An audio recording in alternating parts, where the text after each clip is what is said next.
Good morning, good afternoon, good evening, or it's time to This is Eagle Eyes on Tech. I am Eagle Falcon. Wow, this has been a week. It really has been. I mean, with God, the terrorist attack and all this other wow. You know, I want to start off with just talking about something kind of happy to me. For those of you who haven't picked up on the little subtlety things at the end there, I'm a Packer fan. I've been a Packer fan for a very long time. I took a bit of a hiatus when Favre left. And I unfortunately actually wasn't paying attention to the Packers when they won the Super Bowl with Rodgers, and I feel bad for that. I still feel bad for that. But that Thursday night game, wow. Just wow. They were so terrible. And then just at the end, just at one after another, after another, after another, after another. It's just wow. I think I probably said one too many one after another's. What was it? 1, 2, 3, 4, 5. I think I had the right number of snaps. And just that pass at the end. That stupid face mask where that line had no business with his hand being anywhere close to it. Just barely grazing it. And just barely shifting the helmet. But it's enough to get called on. And even under review, it's gonna stay. Sucks to suck. That's all I gotta say to that, but just that beautiful pass. This is a tech show, isn't it? Let's actually start with the tech show. So, anyway, enough of beautiful, beautiful football talk. There's plenty of everyone else talking about it. And smarter people than me who know more about football saying about everything about it. Almost everyone I've listened to pretty much confirms that call would have been made no matter what. Regardless. And there even should have been a pass interference call before that. And I thought that too at the time. I do gotta say though, watching that throw over and over again is just, it makes me happy every time. And I love the YouTube comment here that says this is why houses in Detroit are $500. That's just great. But I'm getting back on football, and this is a tech podcast. So let's get on with tech. So every so often when I do the previews for this, if I haven't decided that an episode is going to be a roundup, I'm going to go through the various manufacturers and see if anyone's made anything cool. And there's a few things I noticed this time around when I did my rounds.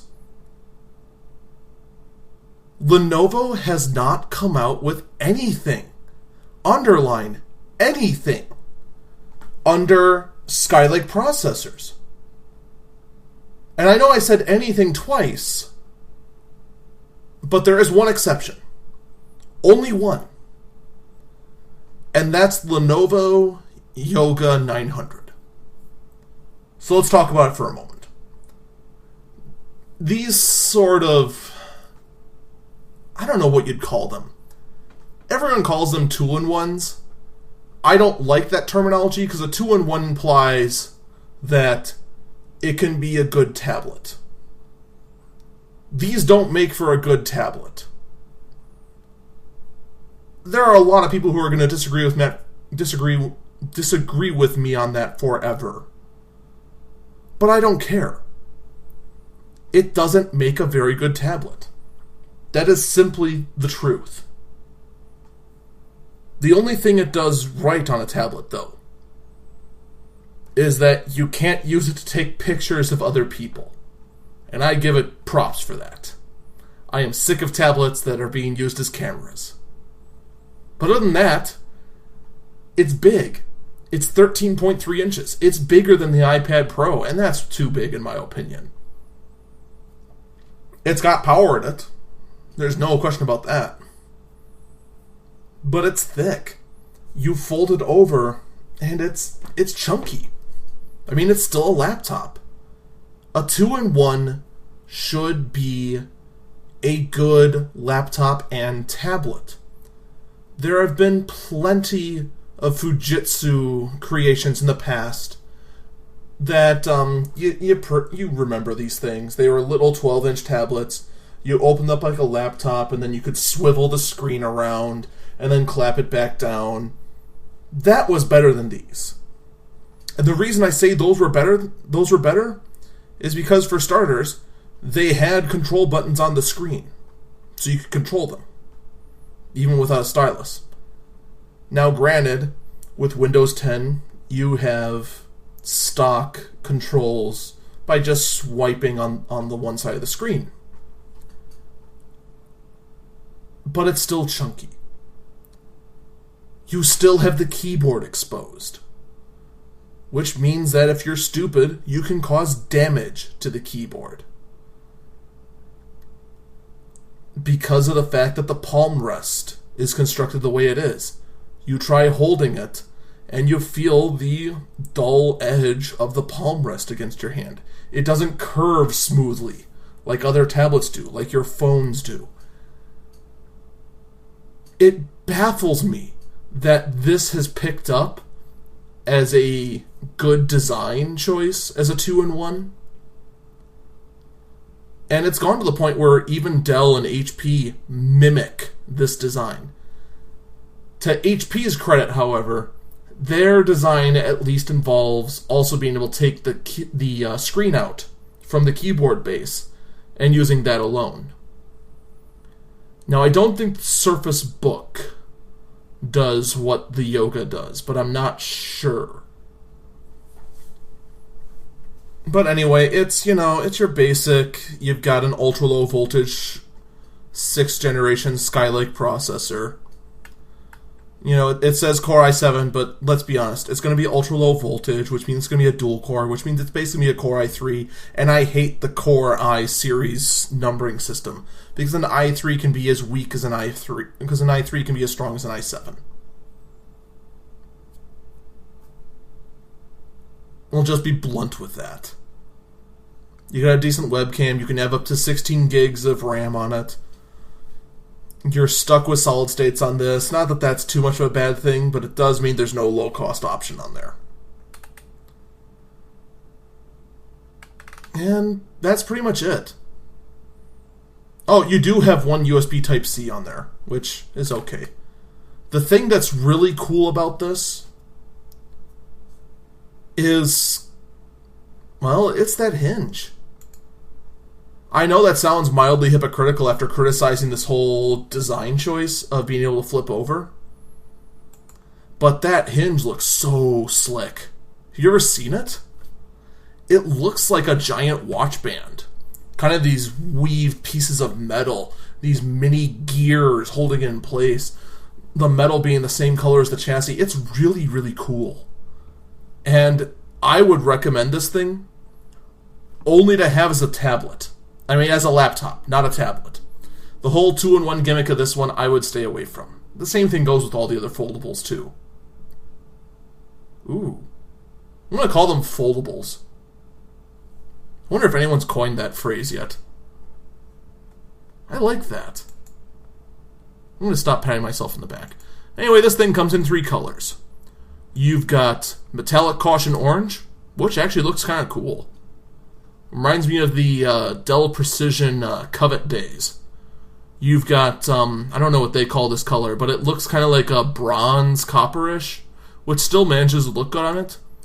And you've got silver, which looks the worst out of the 3, but still looks good. So, it's a good-looking laptop. I've got nothing against it on that. It's just its main focus, which is to be a laptop and a tablet. I think it just does poorly. And part of me wishes this sort of foldable design would just die already. But, I don't know. I don't like it as a tablet. If you're going to get this as a tablet, definitely go to a big box store first. Find one that has this. And see if you can try and use it as a tablet. You're going to find out it's going to be heavier than you expect. It's going to be thicker than you expect. And you're just going to go, wow, I think I'd rather get a tablet. That's just the truth with that one. Sorry. But speaking of the covet days of the Dell Precisions, so when I was going through Dell, I didn't think they were going to spit out anything else.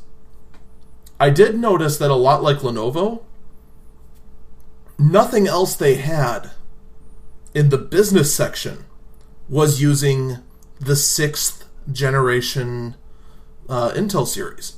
Now, granted, their business section did use 5th generation. For those of you who don't know,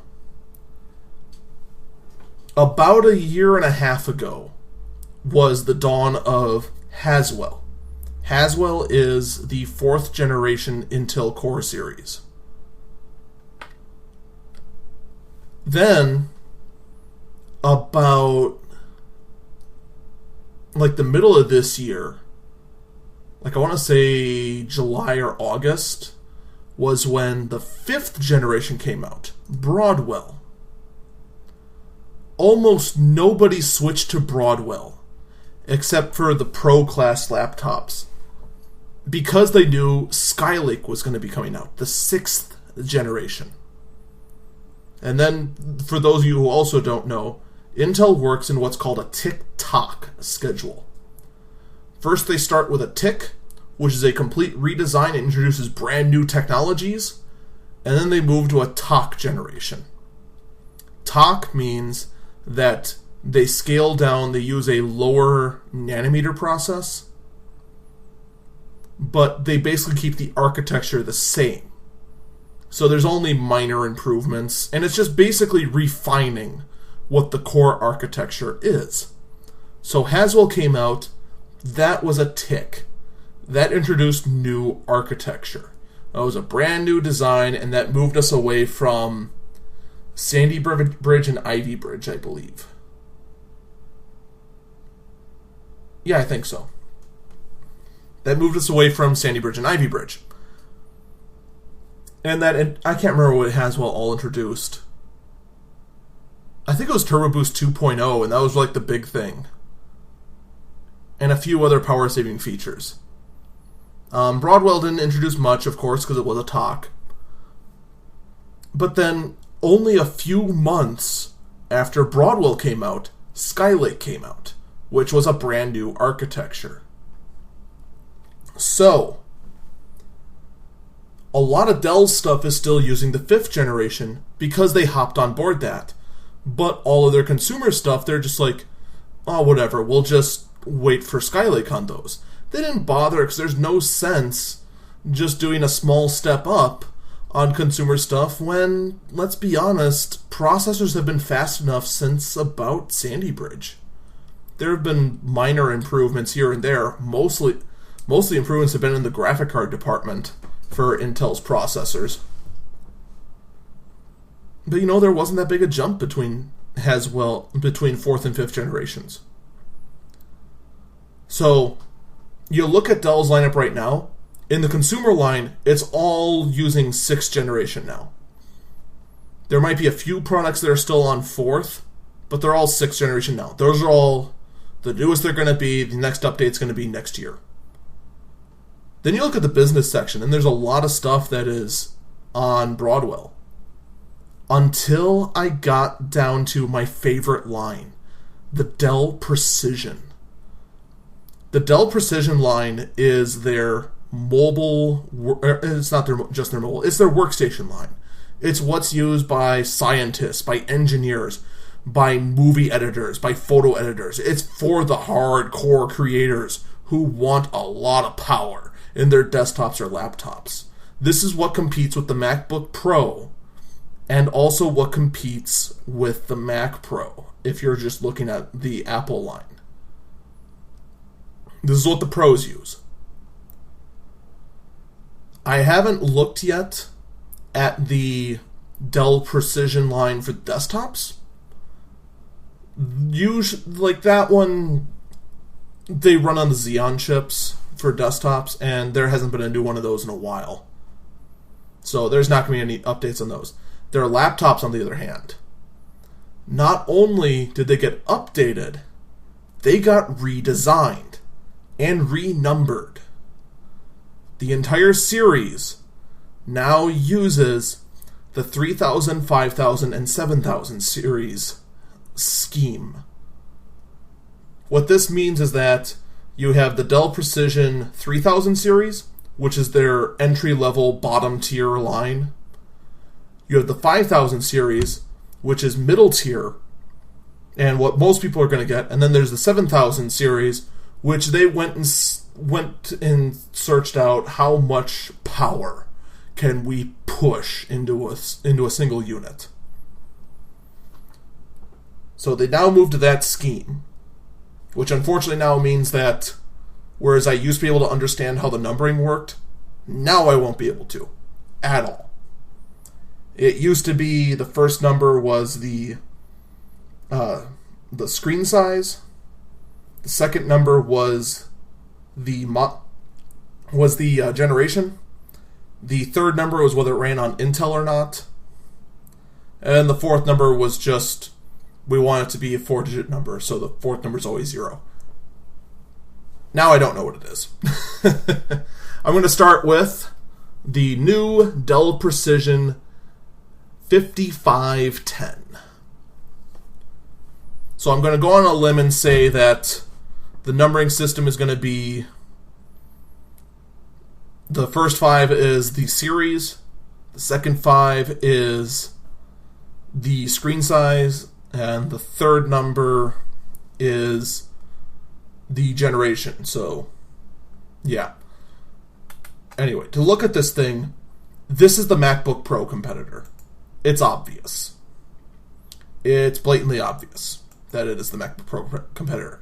It is thin, it's silver, it has a black palm rest, black keyboard, it has a chiclet design just like the MacBook Pros, it has a huge trackpad just like the MacBook Pros.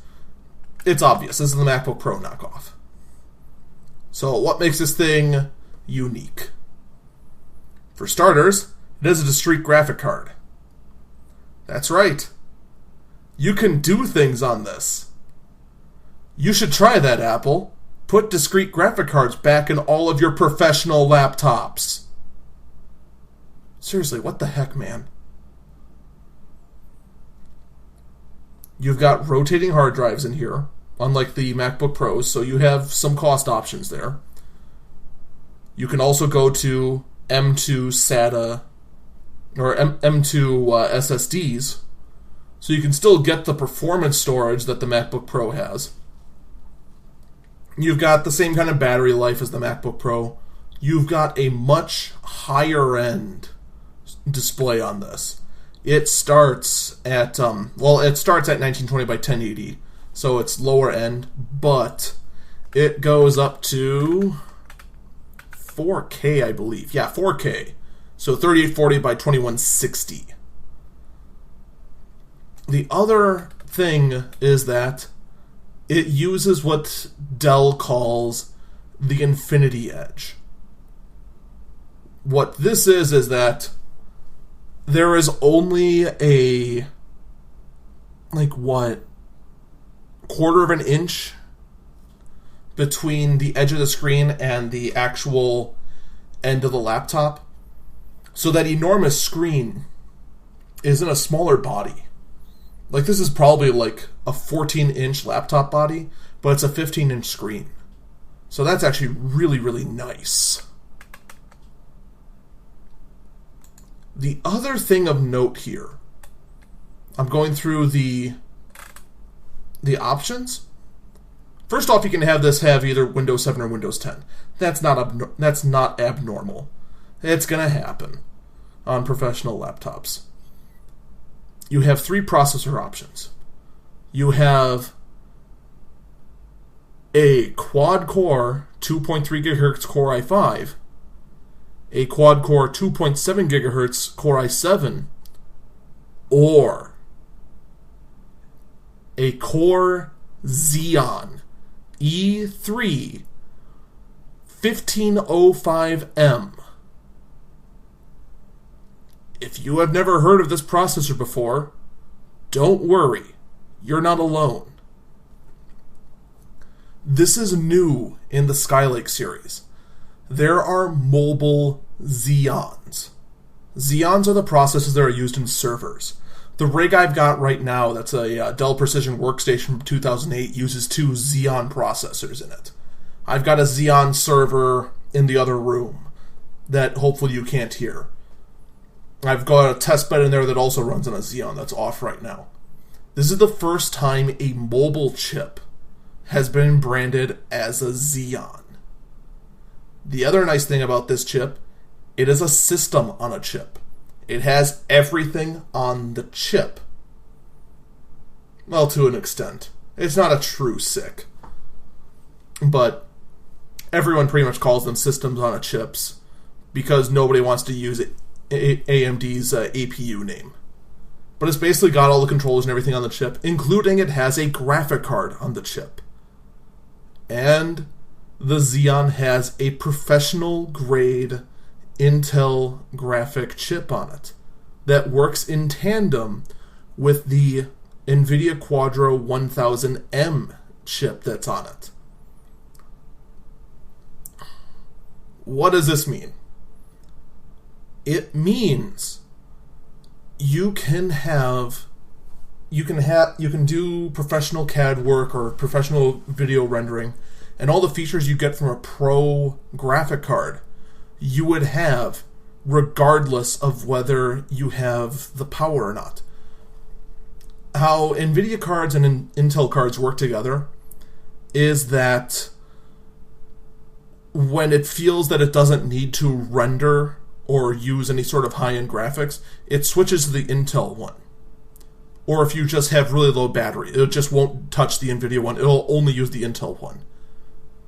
In any sort of situation where you're unable to completely fire up the high-end Quadro card, you will still have professional features on the Intel one.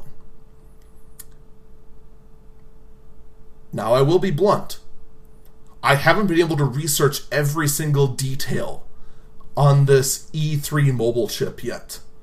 It's actually really fascinating that something like this is out there now, as to what it all means. Does it mean it can overclock better? Does that mean it's going to intentionally overclock less? Is it going to be more durable than other core chips? It's all really interesting. And I'm actually really curious if other manufacturers are going to offer these Xeon chips. But definitely Dell said, yes, we are going to do it. Now, we've got more Dells to look at. And I actually haven't even finished with this one, but I've got to take a break right now. I'll be right back, and I'll tell you what sort of nonsense you can load this thing up with and how low it can get. Be right back, guys.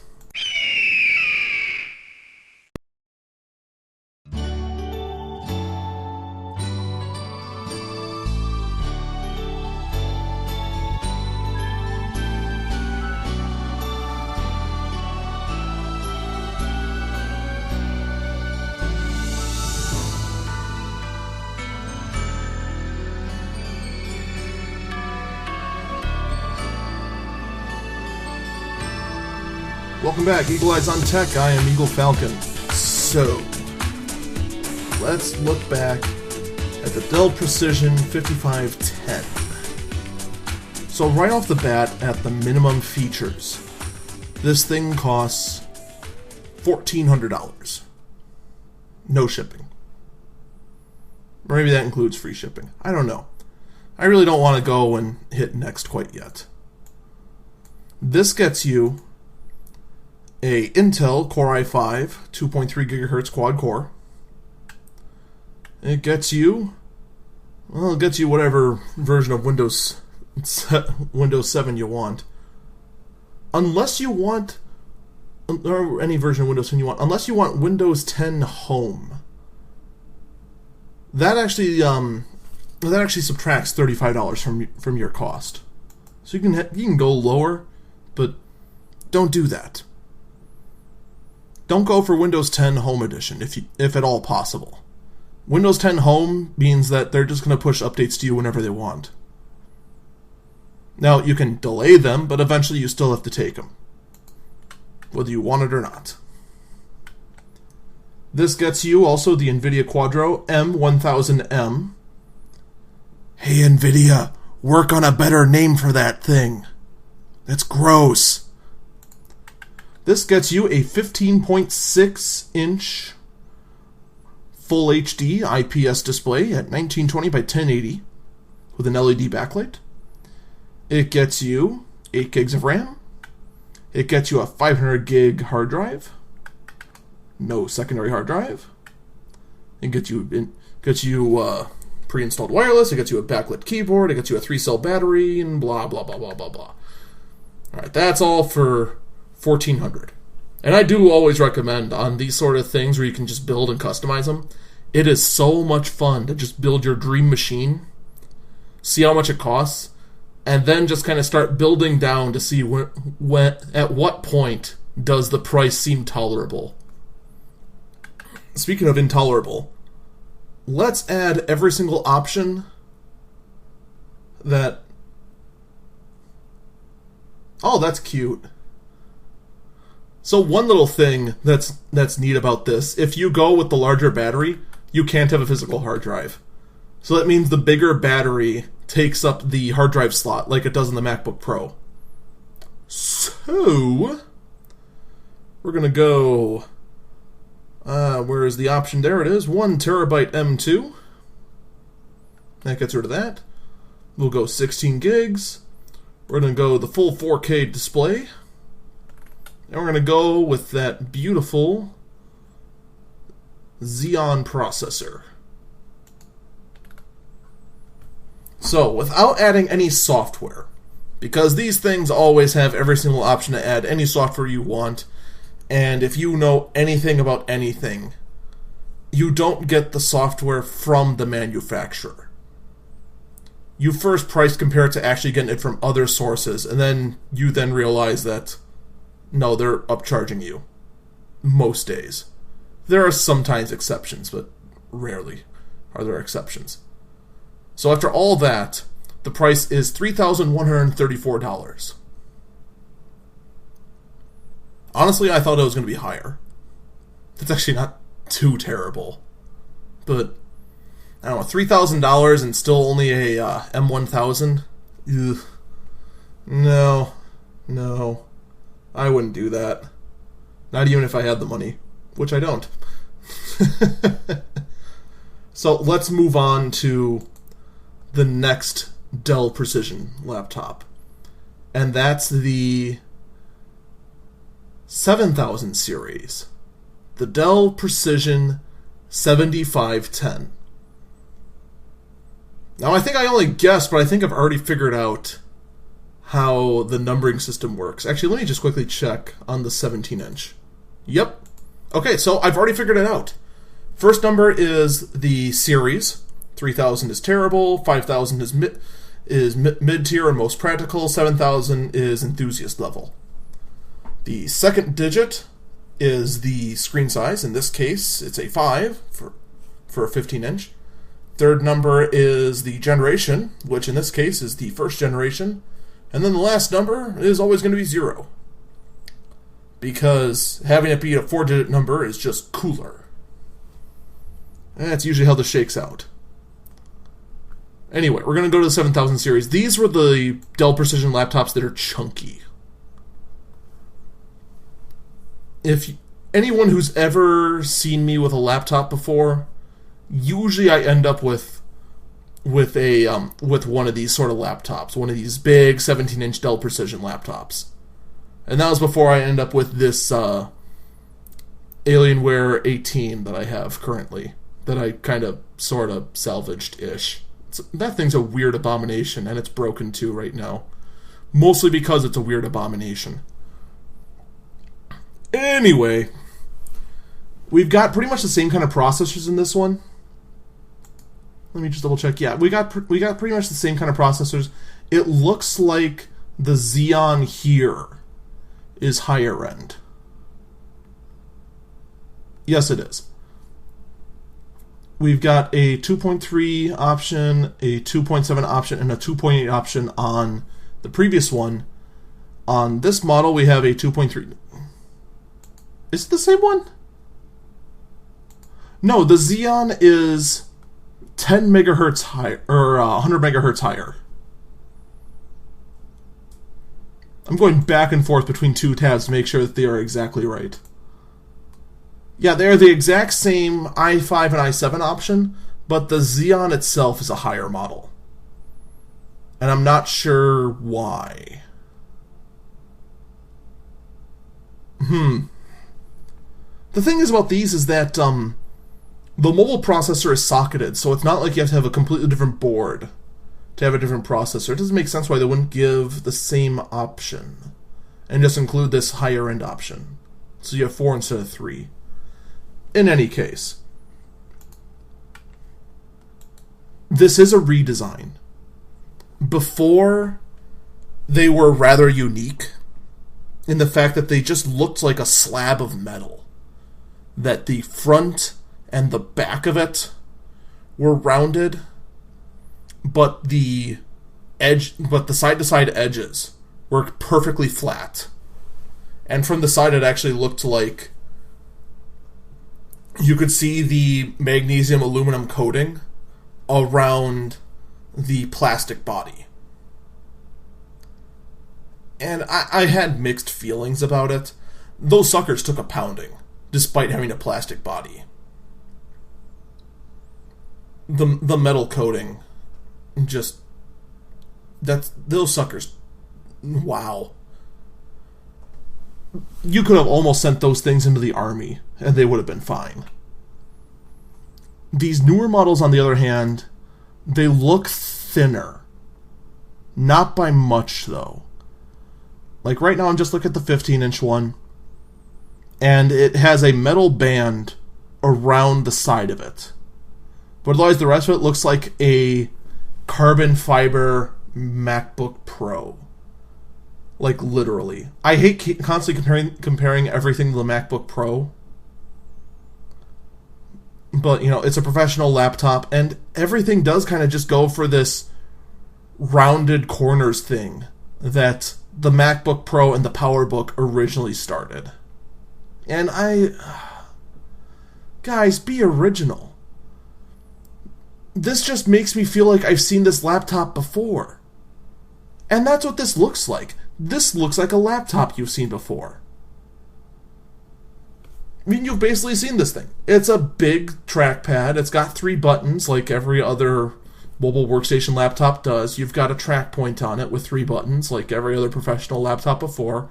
It's a chiclet keyboard, just like the MacBook Pro, except here you've got a number pad, unlike the MacBook Pro.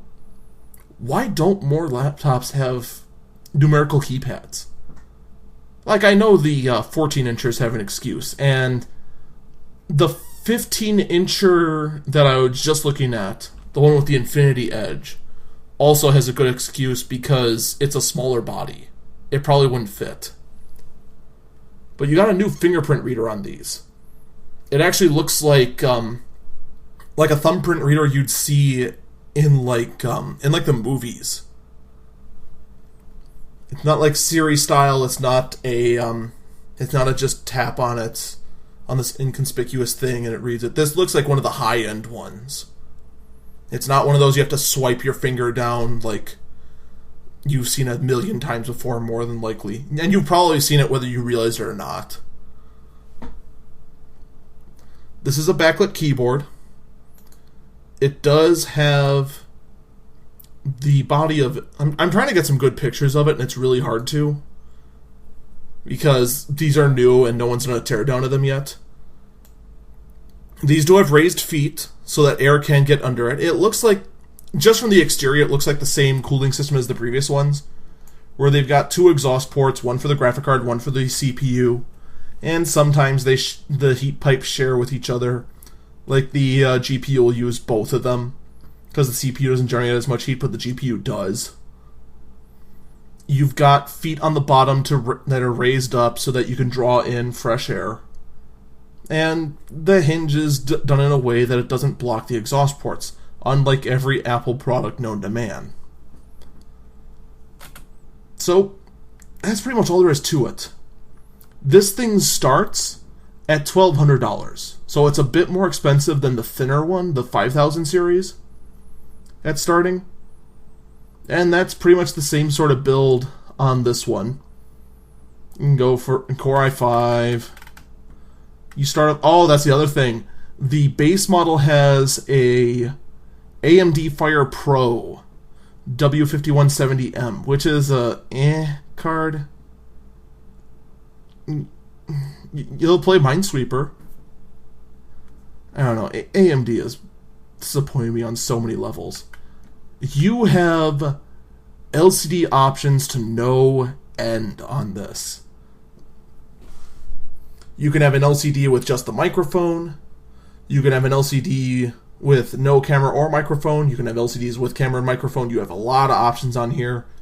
Graphic card, you can only go up to the M2000, which is kind of mid-tier.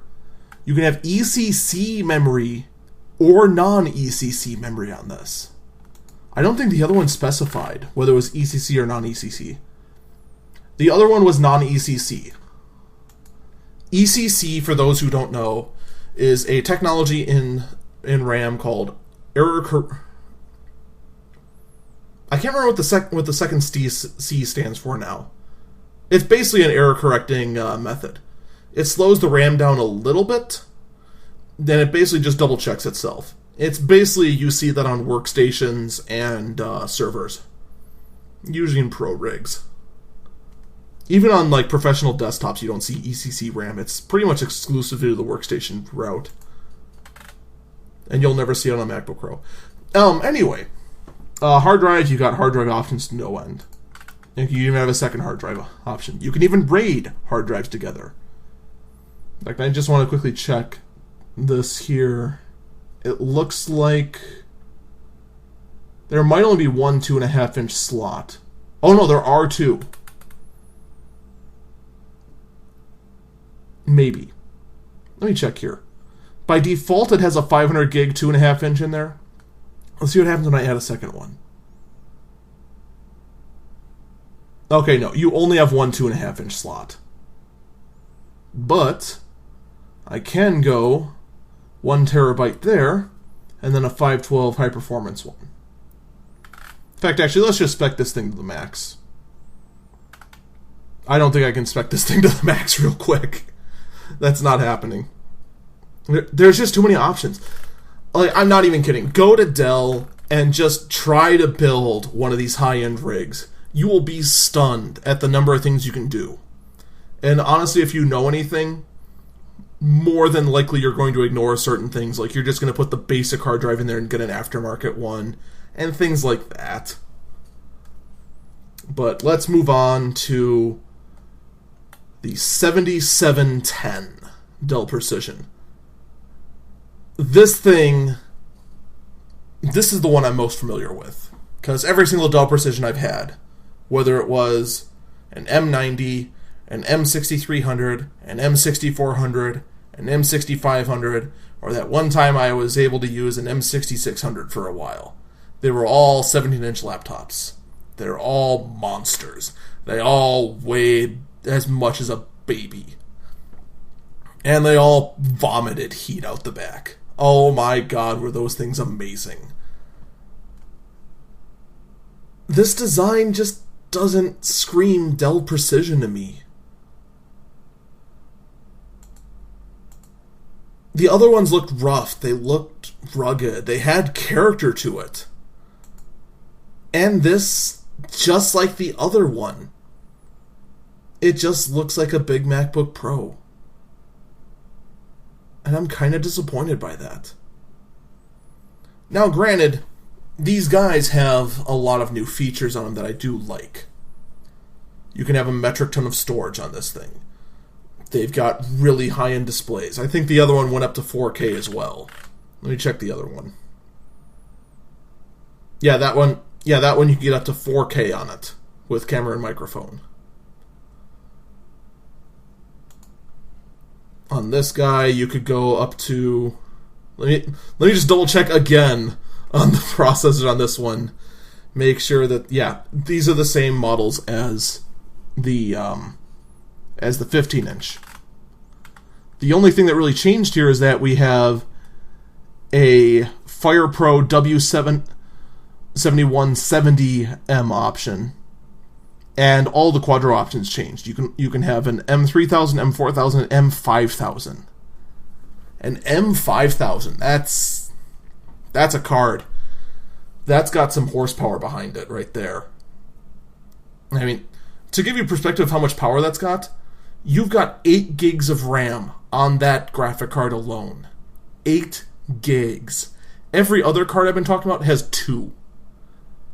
The card I have currently on my desktop has only 4. And that's a top-tier NVIDIA card from last year.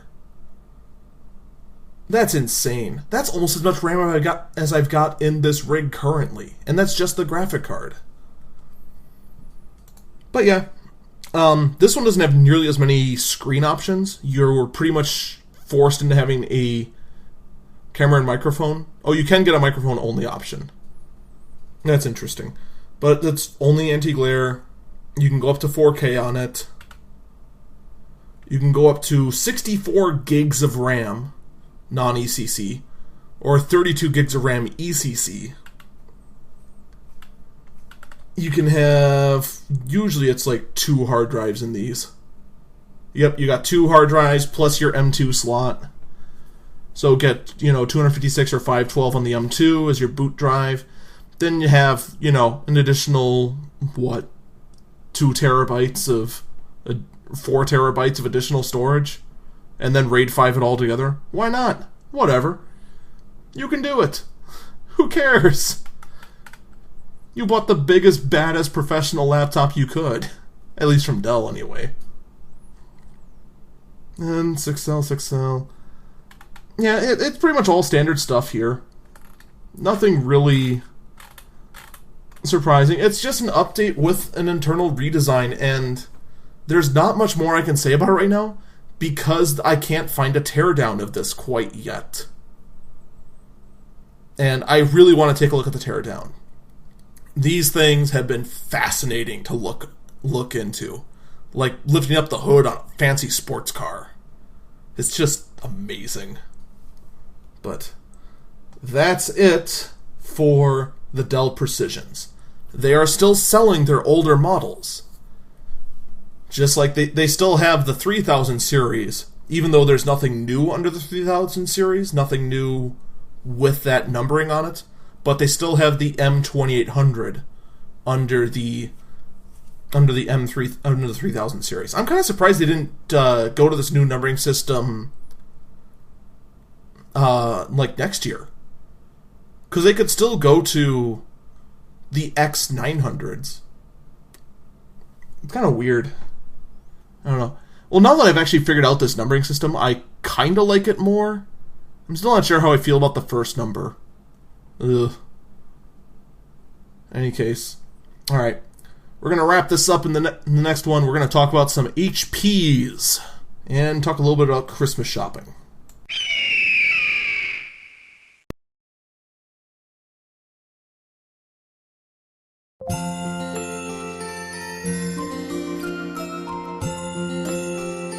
Welcome back, Eagle Eyes on Tech. I am Eagle Falcon. So, it's only fair that after looking at Dell, that I go take a look at HP. I mean, seeing as how these professional processors are out, surely HP has done something, right? No. But let's talk about them anyway. For starters, HP for the longest time, while Dell had the Latitude and Precision line, HP's professional laptops, well, actually Dell had Vostro as the bottom tier, Latitude as the mid and mainstream tier, and then Precision as their absolute top tier workstations. You could still get like a Precision for worker, but that's overkill for what they're doing. That's silly. HP did something similar. They had the ProBooks as their absolute bottom tier. They had, or actually no, they had the Business Essentials as the bottom tier, they had the ProBooks as their mid-tier, but were still really considered bottom tier. And then there was their Elite books.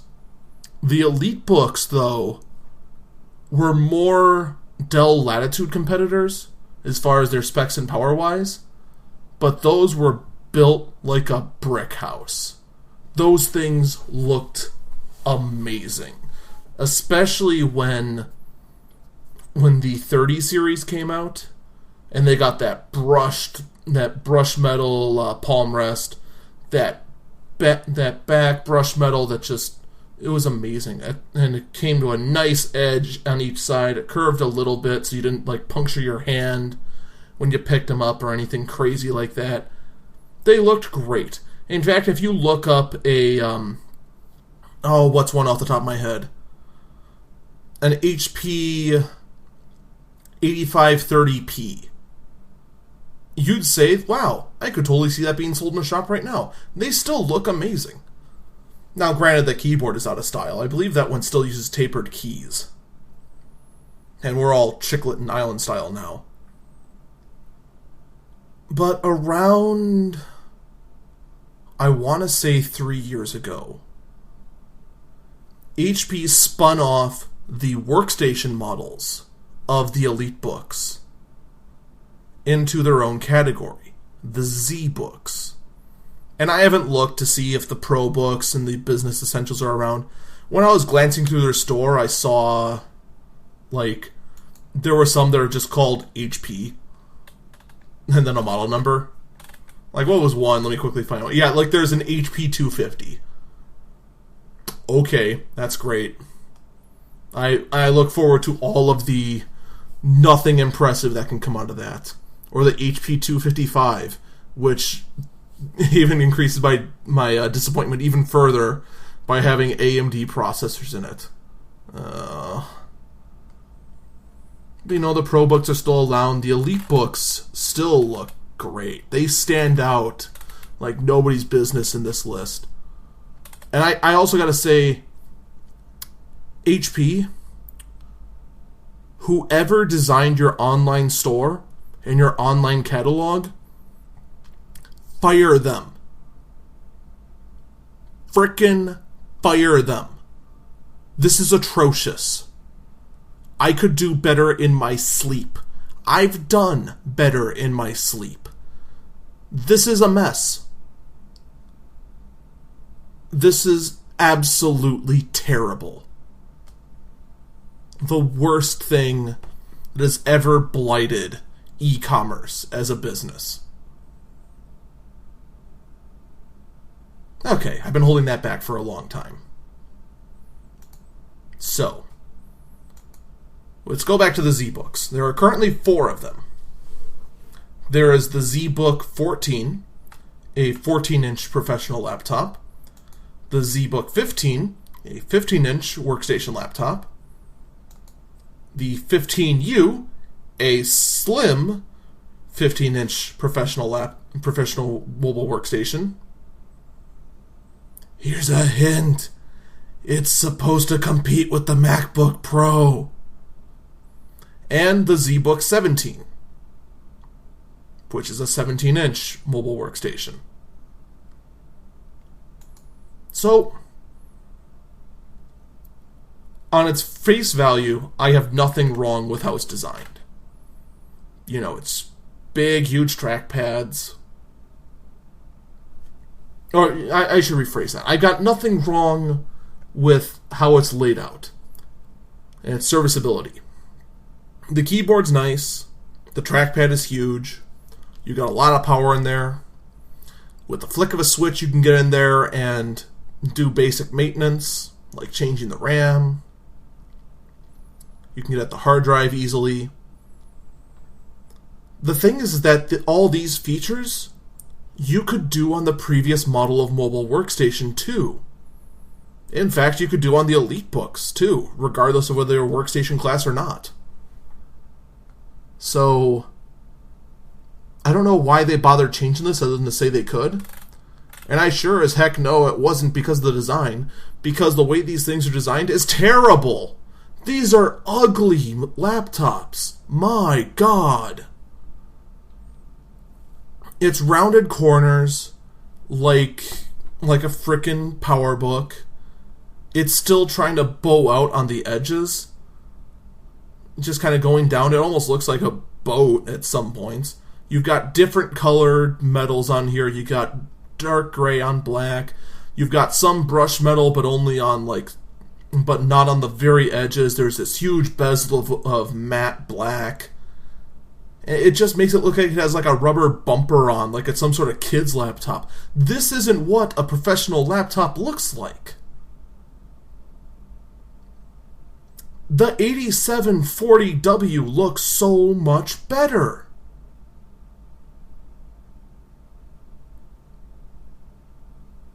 All of the ZBooks are just... No. Why? Why did we do this? And you know what annoys me even more? The fact that it took so much research to figure out what the heck was even in these machines. These are machines for professionals. People who know what they're doing are supposed to be finding these machines. And college students, but you know, a college student looking for a video editing rig, I don't expect to know nearly as much as someone like me would know. I would expect them to know that I want a quad-core processor and a graphic card so I can run Adobe. And that's all I expect from them. I don't expect them to know, like, what the exact clock speed, what generation is perfect, should I get a Fire Pro or a Quadro versus a GeForce or anything. I don't expect them to know anything like that. I don't expect anyone to know anything like that. I'm just kind of crazy with the amount of knowledge I can pull out of the top of my head. It's kind of terrifying when I think about it. But anyway, what annoys me about these ZBooks is the way they're advertised on HP's site. You just go through, it says optimized performance because we have Core i5, i7 processors, AMD Professional Fire Pro 3D graphic cards, touchscreen optimal, HP Z turbo drive. Do you know what the problem with all of that is? I'll give you a minute.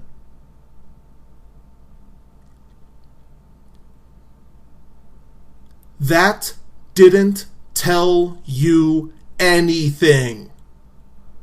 Is Core i5 or i7 processors? What generation? I don't know.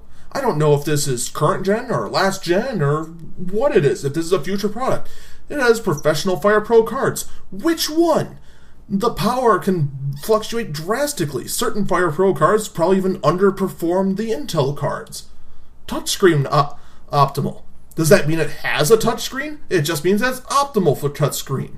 What does that even mean? And what the heck is an HP Z turbo drive? Does that mean it's SAS? Does that mean it's a hybrid RAID drive? Does that mean I've got an 8 gig cache on a hard drive that does nothing? Does it mean it's raw solid state? What does that mean? And how much RAM does it have? None of that says anything. I expect this on like Alienware site. I expect this from Razer. I expect this sort of stuff to just throw words in your face that make it sound like this thing is powerful and awesome to someone who doesn't know any better. But this is for a professional. And this is how you talk to your professionals? F minus. Come on, HP. By the way, for those of you who are curious what a HP Z turbo drive is, it's an SSD on an M2 slot. That's it. It's just standard solid state on a PCI bus. Even Apple does better than that. And the Fire Pro card this one in particular has is low tier because it's, the 14-inch model. And the Core i5 i7 processors, it's 5th generation. It's Broadwell. So, these are a gen behind. And actually, the 15-inch one is even worse. its key features are quad-core CPUs. Yeah, screw you, buddy. Thunderbolt 2. Oh, actually, that's actually information. That means there's Thunderbolt 2 somewhere on here.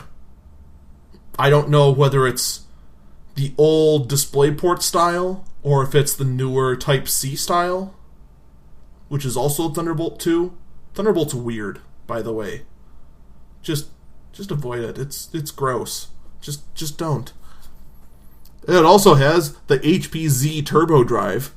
It has a Quad HD Plus displays. I know those are industry standard terms, the QHD Plus displays. It's basically code for 4K. But, if you're going to talk to your professional buyer like they're a child anyway, because you're just going to say quad-core CPUs, which also implies that the 14-inch has dual-core i5s and i7s, which is gross. Why didn't you bother just saying 4K? Or you could have done what a normal person would do and put out the resolution. Give me specifics. The 17 inches no better either. It has HP Dream Color display. Ooh. Thunderbolt 2. What? No, wait a minute here. The 2 is a footnote? So the other one just has Thunderbolt. It doesn't have Thunderbolt 2. Only the 17 has Thunderbolt 2. The 15 just has Thunderbolt. But they have the 2 so large that it could easily be confused as... Oh, wow. What is happening to you, HP? Maybe, who is it? Carly Fiorina. Carly Fiorina, who's running for president right now. She's not doing well in the polls right now. Maybe she should just end the campaign trail, get back to HP, and slap a few people around. Like, holy heck. People need to be fired. They really do. This is atrocious. HP Dream Color display, Thunderbolt 2, HP Z Turbo drives, HP remote graphics software. That doesn't say anything.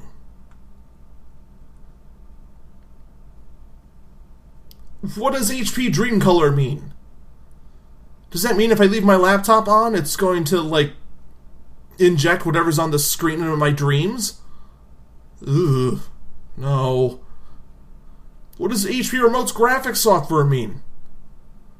Does that mean I can use my my laptop as a frickin' rack mount workstation and access it from home?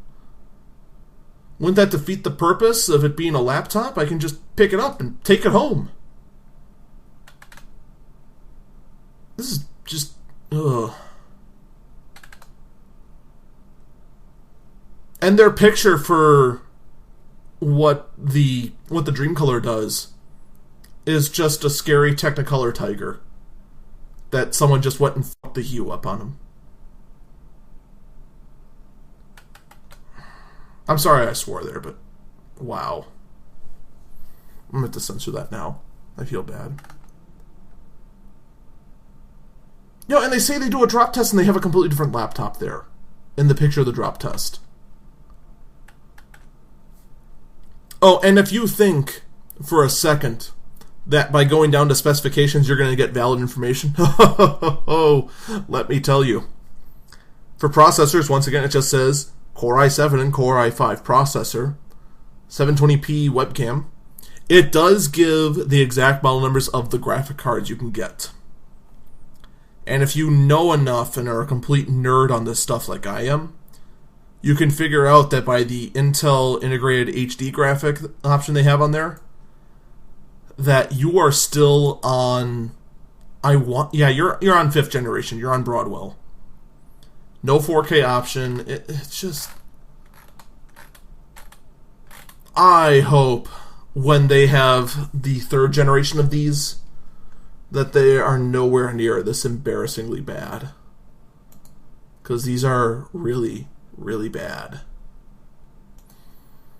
Ugh. Let's talk about something happier, though.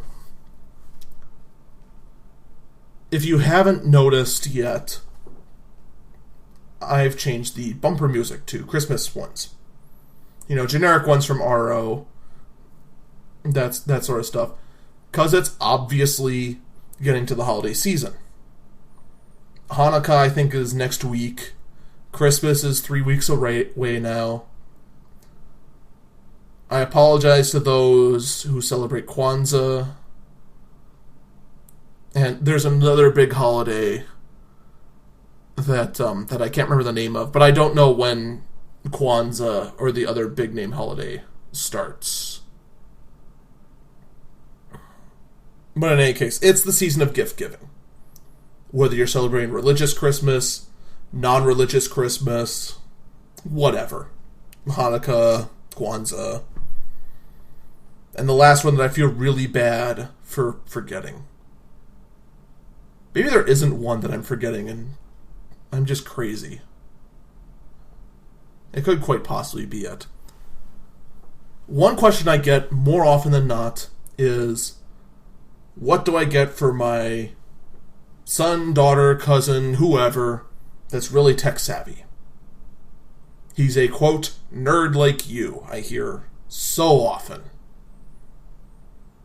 For starters, your kid is not a nerd like me. I am way too obsessed with this stuff to be like anyone. That is both a good thing and a bad thing. Let's just get that out of the way. I mean, I recognize model numbers of parts right off the top of my head. It's crazy how much I know about this crap. But anyway, they always ask me, what should I get my kid for Christmas? Here's the thing.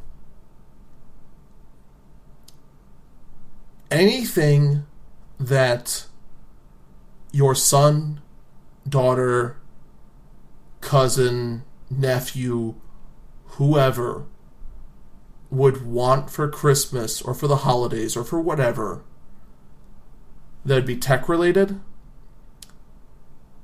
80% of the time is out of your price range. On top of that, trying to guess what they want, tech related, you run a heavy risk that you get something redundant.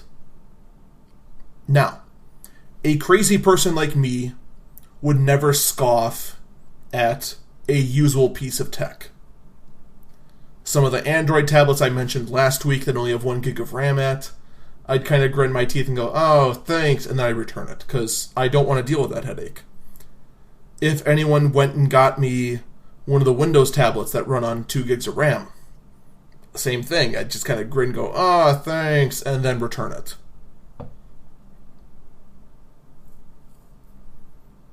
But like if you went and tried to get me a new high-end keyboard, you'd find me returning it, because I already have one. I could use a new mouse, obviously. I mean, everyone keeps hearing this. Oh yeah, that's a sound you like, isn't it?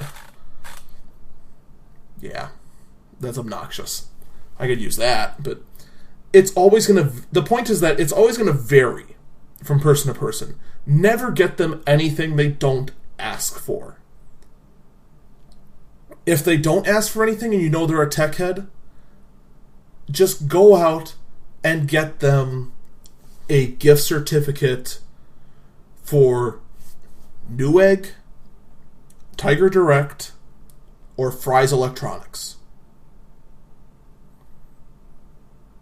They can just build up whatever else they've got, throw in a little bit of their own money, and then go get themselves that $500 new shiny video card they wanted, or that $300 smartwatch they really wanted. The point is that when you try to guess the tech, you run a heavy risk that you're going to get them something that is either redundant, or something they don't want, or something they can't use. Or in the case of a lot of people, you end up getting them an iPad, and they're a die-hard Android guy, and they're just like, how dare you? And then you have a bad time. I know it seems lazy, and you're not going to get the big hugs and thank yous that you'd get if you got them something physical. But the bottom line is that if you want to try and surprise a tech head, don't. Bad end. You got to know them really well to get it just right. And even then, you probably got a 50-50 shot that it's going to end badly. You're much better off getting them a gift card, or you gotta bite the bullet and ask them. Ask them to give you a list of what they want. And tell them to be as specific as possible. And when you're out shopping with that list, make sure it follows every detail. Sometimes you can get away with missing a detail, like if you're one of those rare people who go out and get a new laptop for Christmas, which, I don't have that kind of spending cash. That's for dang sure. I mean, you could get away with like going down one step or two on the CPU, easy. Video card, not so much. Going down a step on a video card is drastic and noticeable. And also, what the heck are you doing getting a gaming laptop for Christmas? That's... wow. That's like getting someone a car for Christmas, almost.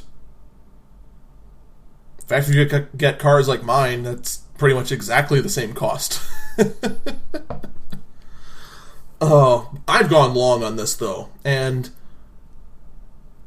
next week, I am going to go ahead and do a big kind of roundup of various tech gifts that may or may not be safe bets. They're also just kind of good ideas. They're kind of out there. I'm going to give the same speech next week as well, and all that sort of jazz, but in any case, rest well, everyone, and to my fellow Packer fans out there, holy crap, that was amazing. But even with that, we got a long way to go, and a lot of problems to fix. Take care, everyone.